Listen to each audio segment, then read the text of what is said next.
primes, hors heures supplémentaires, et évidemment 3,5% de plus, c'est en dessous de l'inflation. C'est une moyenne. Il y a des salariés qui n'ont pas été augmentés ou très peu et d'autres qui sont au-dessus de ces 3,5%. Bien sûr, il y a de grosses différences même selon les secteurs d'activité, c'est très intéressant. Vous allez d'abord découvrir les deux secteurs où les salaires ont le plus augmenté, industrie textile, maroquinerie, et puis hébergement-restauration, avec en fait une double explication.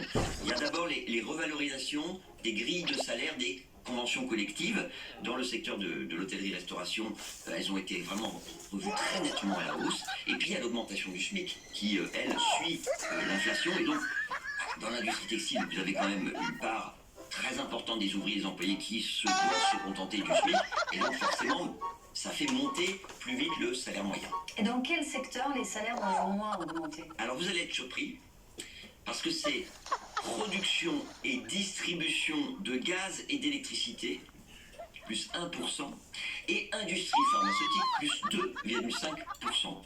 Alors évidemment, ce sont, je rappelle, deux secteurs qui payent bien, pas de problème là-dessus. Mais vu le contexte, vu le niveau des bénéfices engrangés par les entreprises de ces deux secteurs ces derniers mois, on comprend que la mobilisation syndicale est forte. Je rappelle juste que chez Total Energy, par exemple, la demande syndicale, c'est 10% d'augmentation. Quelle est la